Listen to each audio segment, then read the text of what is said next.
Nessa aula, daremos continuidade ao tema de redução de subsistemas múltiplos. Contudo, agora falaremos dos diagramas de fluxo de sinal e da regra de Mason para obtenção dos diagramas reduzidos ou simplificados. Para isso, precisamos entender quais são os componentes que fazem parte de um diagrama de fluxo de sinal.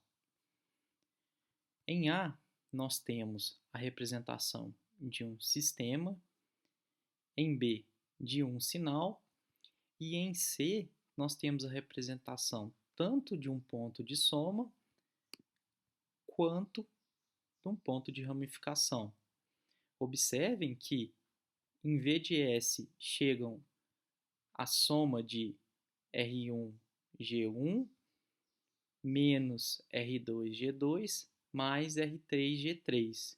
E esse sinal dado por essa soma, ele vai para as saídas C1, C2 e C3, sendo que V de S vezes G4 é C1, V de S G5 C2 e V de S menos V de S G6 C3.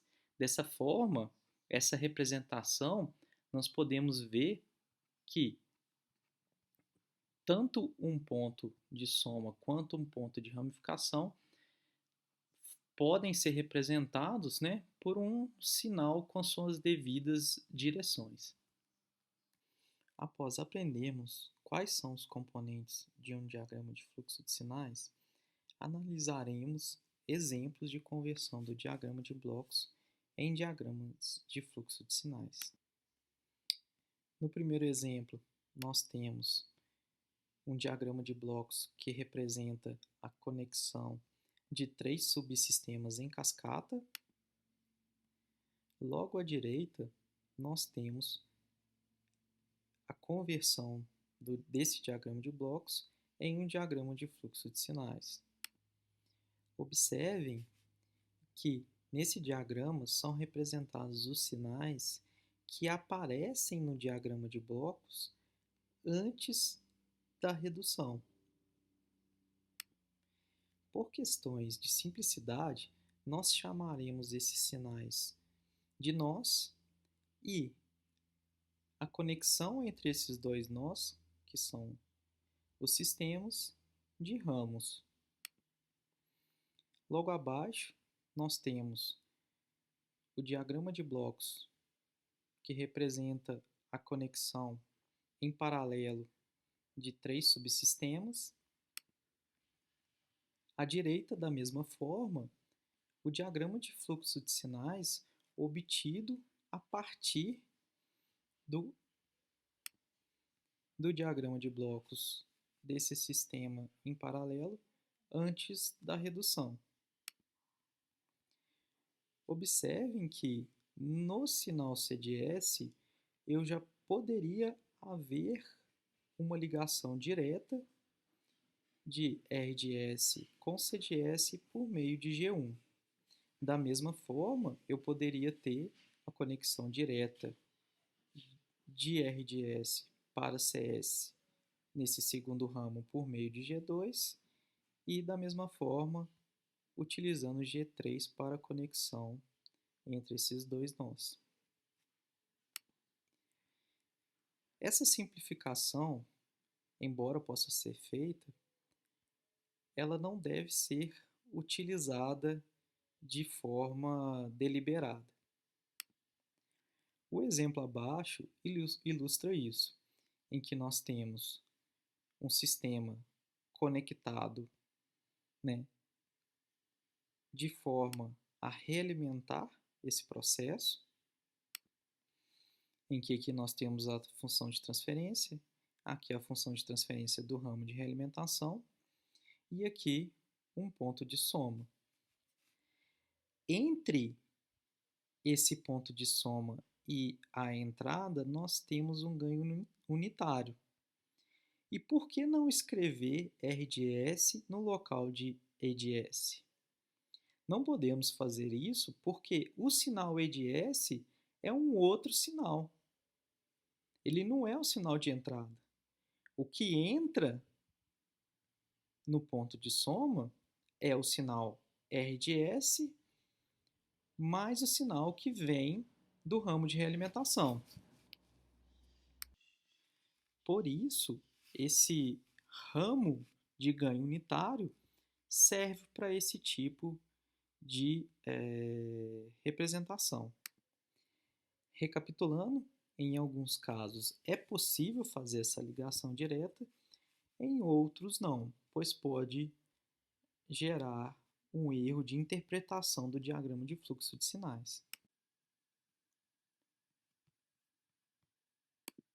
Com o objetivo de aprofundar nossos estudos a respeito da conversão de diagrama de blocos em diagrama de fluxo de sinais, considere o seguinte processo.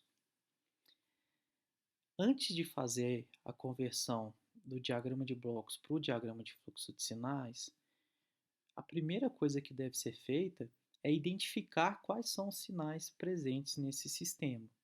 Como vocês podem ver, V1, que é o resultado da soma de R de S menos V6 de S, V2, que é o resultado de V1 vezes G1, V3, que é o resultado de V2 menos V7, e V4, que é o resultado da multiplicação de V3 vezes G2, bem como, observe aqui que V3 chega nesse ponto de soma, V4 também chega nesse ponto de soma, e V8 também, para gerar o nosso sinal V5. E a nossa saída é V5 vezes G3.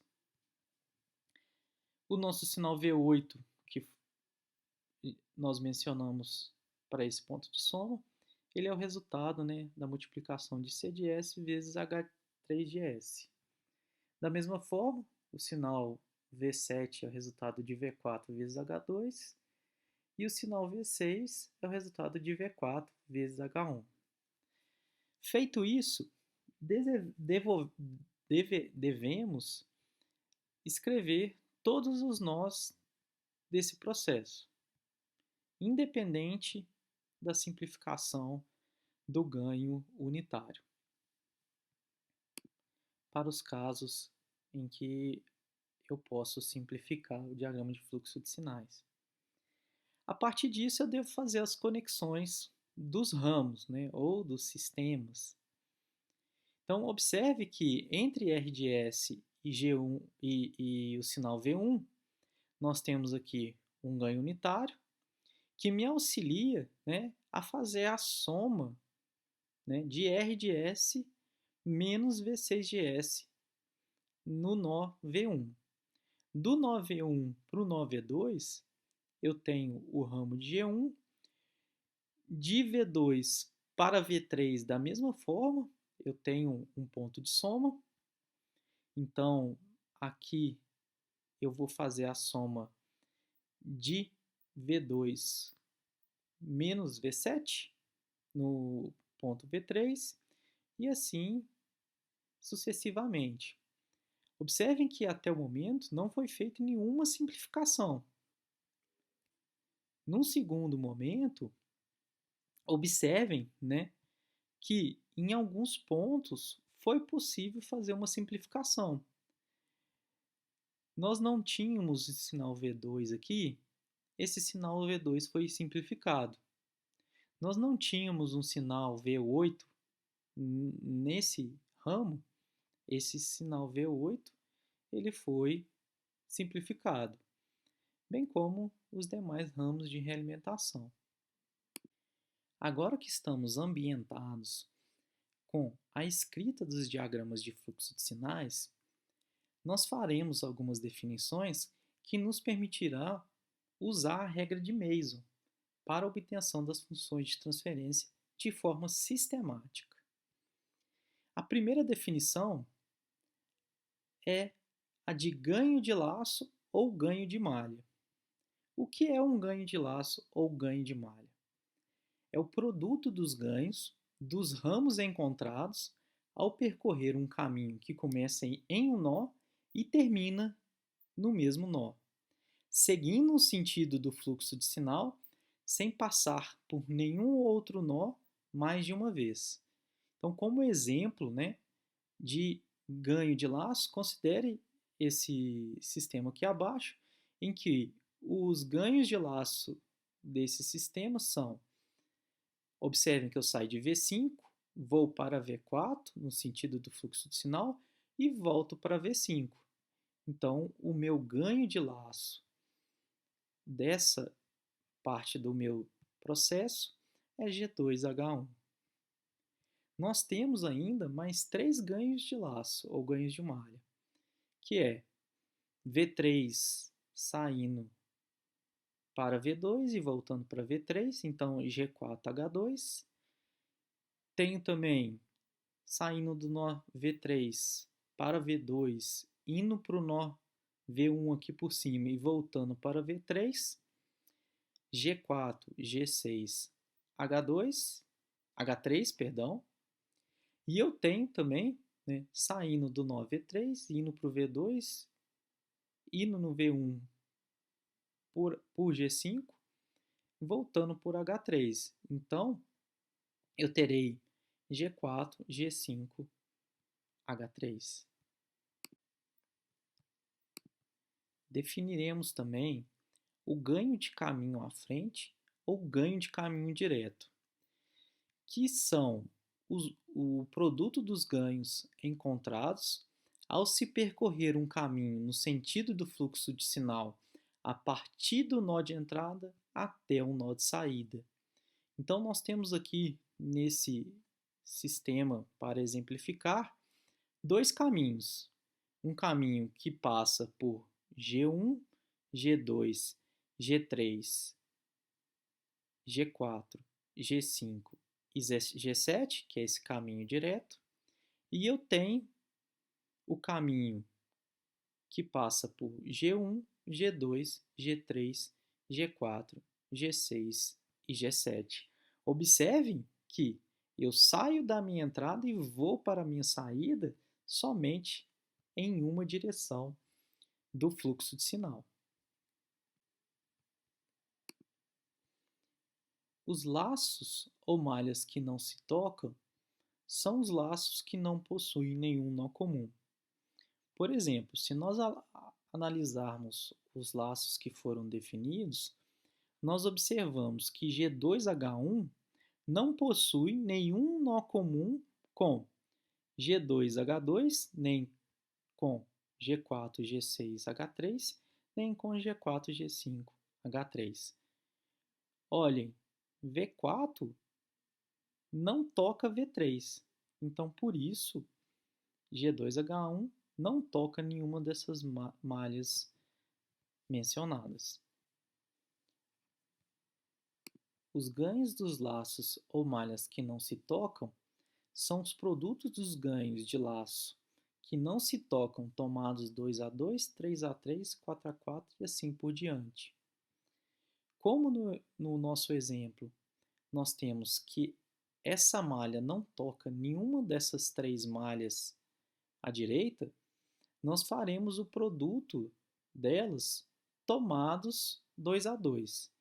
Então teremos G2H1, G4H2, G2H1, G4, G5, H3, G2H1, G4, G6, H3. E assim, se caso tivéssemos uma outra malha aqui, tomaríamos esse produto tomado 3A3. Enfim, poderíamos enunciar a regra de Mason. A função de transferência de um processo, representado por um diagrama de fluxo de sinal, pode ser dada por essa equação, em que K é o número de caminhos à frente, TK é o ganho do késimo caminho à frente, delta é 1 menos o somatório dos ganhos de laço, mais o somatório dos ganhos de laço que não se tocam tomados 2A2 de cada vez, menos o somatório dos ganhos que não se tocam tomados 3A3 de cada vez, e assim por diante. Observem que Para termos ímpares, eu tenho sinal negativo. E para ganhos de laço, para termos pares, eu tenho o sinal positivo. ΔK pode ser definido como 1 menos os somatórios dos termos de ganhos de laço em delta que tocam o késimo caminho à frente. Em outras palavras, o meu ΔK, que está relacionado com um caminho específico, ele é formado eliminando-se de delta os ganhos de laço que tocam o késimo caminho à frente. Eu prefiro usar essa definição, em que ΔK é formado eliminando-se de delta os ganhos de laço que tocam esse caminho que eu estou avaliando. Para poder exemplificar o que foi dito nesse momento, considerem o próximo exemplo. Aproveitando os dados que já foram levantados sobre esse processo, nós observamos que K, que é o número de caminhos à frente, é igual a 2. Os meus ganhos de caminho direto são 2. Então, como eu tenho K igual a 2, eu tenho T1 e T2, em que T1 é G1, G2, G3, G4, G5, G7, G1, G2, G3, G4, G5, G7, e T2, G1, G2, G3, G4, G6, G7. E quem é delta? Delta será 1 menos os ganhos de laço.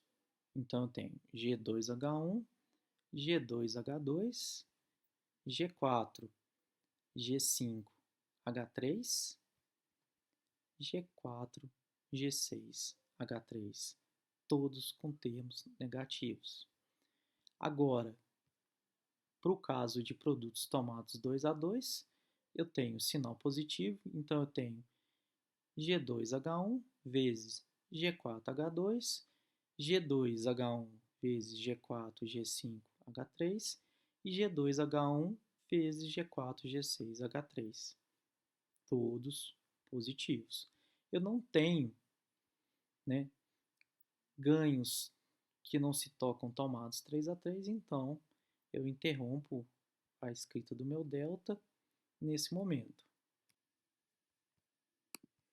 Para calcular ΔI, eu tenho que verificar se o primeiro caminho à frente não toca alguma das malhas.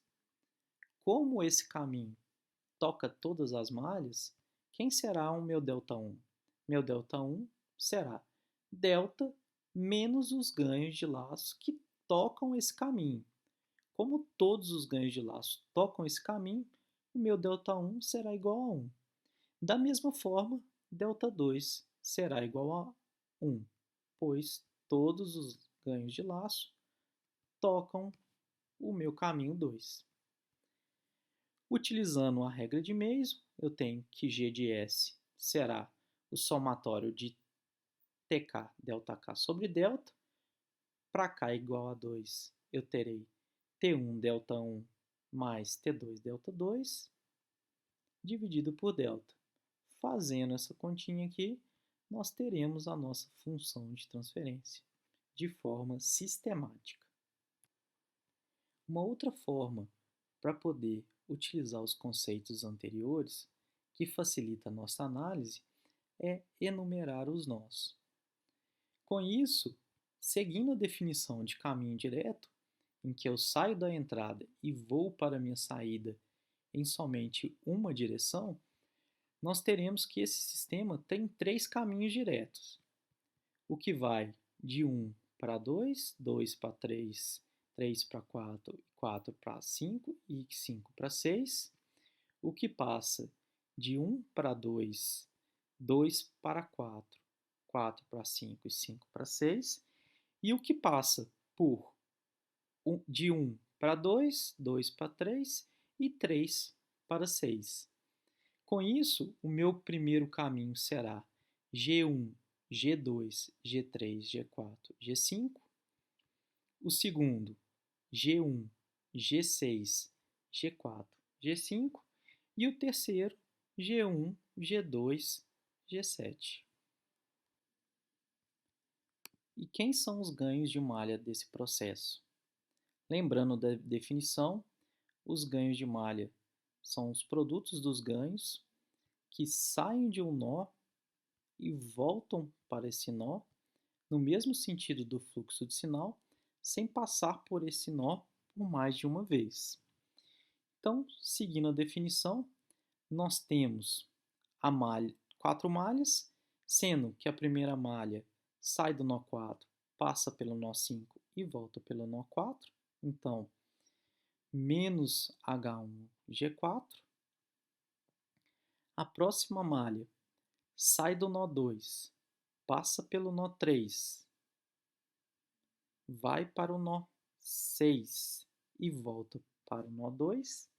Então, nós temos G2, G7, H2, negativo. A terceira malha será 2, 4, 5, 6, voltando em 2. Então, teremos menos G6, G4, G5, H2. E a última malha será 2, 3, 4, 5, 6 e 2, que será dado por G2, G3, G4, G5, H2 negativo. Observem que, ao analisar os nós, nós conseguimos verificar quais as malhas que não têm nós incomuns, facilitando o próximo passo do nosso algoritmo. Então, observem, na malha 1 eu tenho 4, 5 e 4. Eu tenho alguma outra malha que tem algum desses nós? Bom, na malha 3 eu tenho 4 e tenho 5. Na malha 4 eu tenho 4 e tenho 5. Mas na malha 2 eu não tenho. Então, L1 e L2 não possuem nós comuns.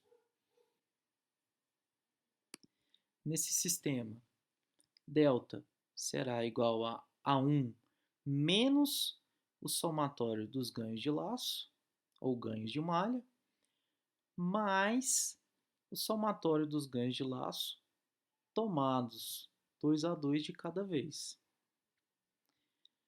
Por termos 3 caminhos diretos, nós teremos K igual a 3, sendo que ΔI é delta menos todas as malhas que tocam o primeiro caminho, que é 1, 2, 3, 4, 5 e 6. Então, todas as malhas tocam esse caminho. O segundo caminho também será delta menos todas as malhas que tocam o caminho P2. E quem é P2? 1, 2, 4, 5 e 6. Por último, o terceiro delta, eu terei delta menos a malha que não toca P3. A única malha que não toca P3, lembrando que P3 é 1, 2, 3 e 6, é a malha L1. Então, eu terei 1 menos L1, que é menos G4H1. Agora, podemos aplicar a nossa regra de Mason, considerando o K igual a 3, então nós teremos P1 ΔI mais P2 ΔI mais P3 ΔI, dividido por delta. Então, fica aí para vocês verificarem qual que é a função de transferência desse processo. Finalizando nossa aula, aqui nós temos um diagrama de blocos de um sistema com duas entradas, sendo uma entrada de referência e a outra de perturbação, e deseja-se, por meio do diagrama de fluxo de sinal, obter qual será a função de transferência desse processo, ou seja, reduzir esse diagrama de blocos.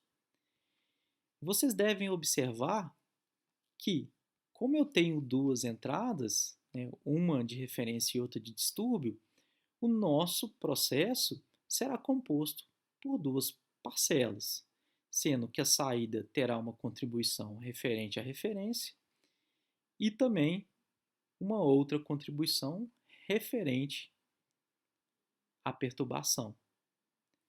Então, vocês devem obter o diagrama de fluxo de sinal e aplicar as definições para o uso da regra de Mason. Uma dica: observem que o delta para ambas as entradas tomadas de forma separada é o mesmo.